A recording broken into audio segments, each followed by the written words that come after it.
Yeah, that's the report from the 20 Olympics where Nigeria definitely were not at their best. Well, it was the preparations. Preparations wasn't top-notch, and so most of the athletes went there expecting miracles, but sometimes it just doesn't happen for most of them. It didn't happen for most of them. Well, George Ashiru joins us now. He is the president of Nigeria Taekwondo Federation. Taekwondo, of course, were not part of those who went for the Olympics. Reasons best known to most of the athletes and, of course, the federation. Good morning and Happy New Year to you. Morning, madam. Good morning. How are you? Good morning, sir. Good morning. Nice to see you this year. Same to you. Okay. Yep. 2016 for you, how was it like? Bittersweet. You know, I like to be very straight up about that. We like the Olympic experience. Whether we win or we don't win, we like the athletes to have it in their CV for the rest of their lives that we were there, we represented our country. It didn't happen for a million reasons, some of which has already been overflogged. But I think the most critical thing is we learn lessons and we move on from there. And the biggest lesson has to be learned even by the sports administrators at the helm of affairs. Combat sports averagely requires 8 years to get a person to peak. And we don't just select athletes off the street and take them to Olympic trials and expect them to do well. We really need injuries. This is combative. People get injuries. People need psychological preparations. They need the electronic preparations. You know, those things that we wear are very expensive. So we are trying to make sure that we are working very well with the World Federation to ensure that athletes going forward will not experience any last-minute issues like we had especially 2015, because you have to remember that you lead up to the Olympic trials. As at 2015, we were not even expected to go for Olympic trials. That's how bad it was. We were not expected to even go for the trials, according to the ministry. And so to even go for the trials, it was itself a miracle. Yeah. So it wasn't really a surprise that the guys couldn't really make it past that. You see, when you already have the inside information that we're only picking certain sports, it already is a dampener psychologically. It makes you think then what else is there to do than just go. But we kept pushing forward because we had hope. And we're thankful that I only had a few days notice to say, can you find money and send your team? We've decided that you should go.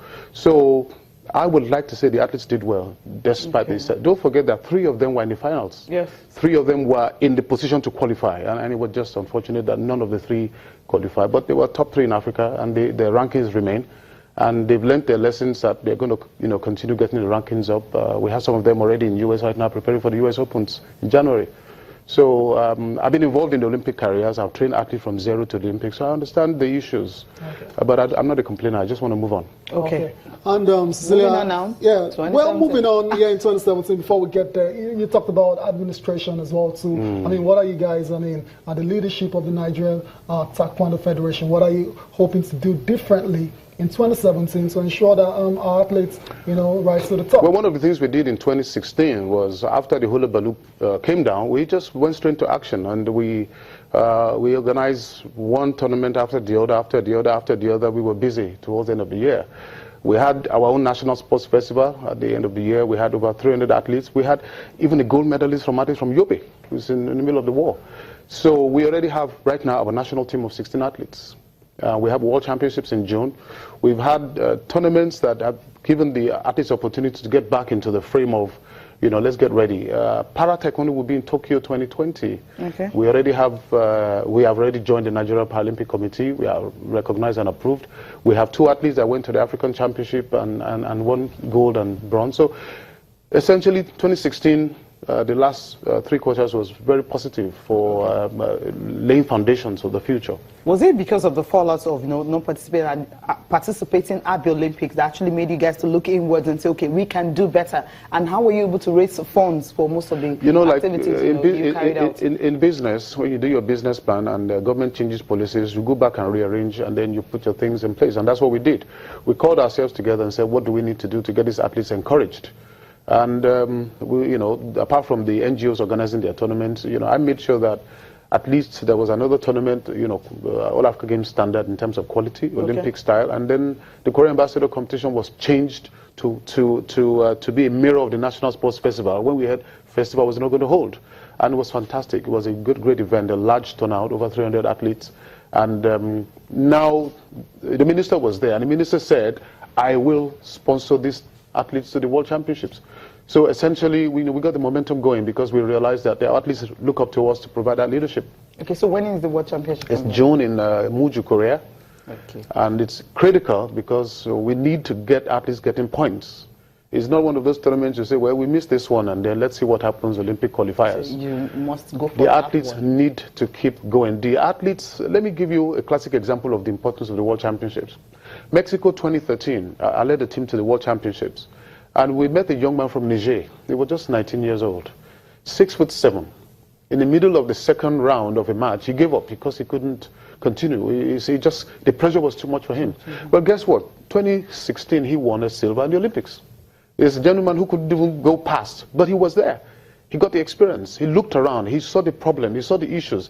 And guess what? He came to Nigeria to compete and then picked up the necessary knowledge. And in 3 years, he moved from zero to hero. So what says that we don't have the potential? We just need to give them that exposure. And I keep saying it. Government still has to fund the exposure. We don't go to government for national championships, for national seminars, conferences, events, but to take one athlete to a major event, 1 million, 1.5 million, and they are representing your country, you're carrying your flag. We need to at least make sure that, and I understand that is about to happen in 2017. Because, I mean, we keep hearing the sports minister talking about our federations being autonomous, that they have to have their own and all that, source for funds for everything and all. And even when Olympics is coming, you see here them talking about the fact that federations have to source for funds. Now, you talked about the fact that he has said you're going for the World Championship in June. Have you set motion in rolling, I mean, concerning funding, just in case we have this issue of government is no ATM, there's no money for these athletes to go, and you start running from pillar to post to it is the duty of I mean, the last World Championship in Russia was self-sponsored. We sent ourselves there. Okay. We've been to many championships abroad without government support. We went to the World Team Championships 2013. We never got any funds. You won't hear me complaining about it because we believe it's our sacrifice. So we will always have plan B. Okay. But I always make sure I reiterate the fact that World Championship is next to the Olympics. And that's not the one you say, well, just find your way. That's the one you say we need to use the World Championship to even know whether you have athletes that are quality enough to invest in. Don't forget, let me give you some statistics. Last year, maybe 2015, the Nigeria Olympic Committee was able to get IOC grants for a lot of athletes. Okay. Most of them in athletics and wrestling. Some of them got as much as $26,000 each to prepare. That 26,000 will have given me maybe 8 taekwondo athletes. One that was given to one athletic candidate could have given me opportunity to give 8 taekwondo athletes the same level of opportunity and exposure. But we didn't even get one grant. Why was that? Well, the criteria is always that, look, what have they done? Where have they gone to? What is their rank in the world? So if they don't go to the World Championships and then have some level of something to present to the NOC, how will they be adjudged? We made applications for it. They just basically said, look, there are more chances for our athletes in wrestling or in athletics or in table tennis. So the likes of Haruna Gotts, the likes of our athletic giants, the blessings that they got. So we need to understand that it's a potpourri of things that come together to provide opportunity for athletes. And like I said, being the vice chairman of the Nigeria Olympic Committee Technical Committee, I have a lot of information as to how these things work. And I'm trying to make sure that this time around, we don't make the mistake of not getting into the core of the action. Okay, now, if IOC will provide grants for some of these athletes, I know in some countries, they rate athletes according to how they've competed in various tournaments. For instance, in Great Britain, you can have an athlete getting as much as maybe close to almost £1 million every year, for them to actually, train and also pay coaches and everything. Is it possible for us to have that in Nigeria? Just rate the athletes the way they are and give them grants, and that can also help those who are coming up to actually aim for that particular position? In 2013, a national high-performance task team was set up, supposedly funded by then-President Goodluck Jonathan. The idea at the meeting that we had, that I'm a member of that committee at that time, was that we would start giving grants to each of the top federations that are likely to produce Olympic athletes.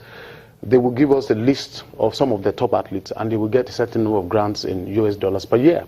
That will take care of all their needs. That was in the paper. That was 2013. But between 2013 and 2016, I don't think 80% of what was agreed was followed through. And I cannot say whether it was funding or maybe the frequent changes of ministers. I really can't say this is just one thing. But the idea is that good ideas were put forward. You know, foreign experts were brought in, and they were paid in US dollars. That means that there was a plan. But what happened between the National High Performance Task Team and the RIO is another story for researchers to research. But this is the mistake we cannot make for Tokyo. And I'm trying to be candid this time around, because as a victim of the unfortunate circumstances, I want to make sure that I keep repeating that we can't let it happen. At federation level, at the ministry level, at the National Assembly that approves and provides for these funds, this is not talk shop anymore. This is action. It's time for money to back plans. Okay, and I hope we're definitely going to get that particular money soon, if it's possible. You know, we're going to break now. George Ashiri is still with us. When we come back, we'll be asking more questions. 2017, the big plans they are having for the athletes.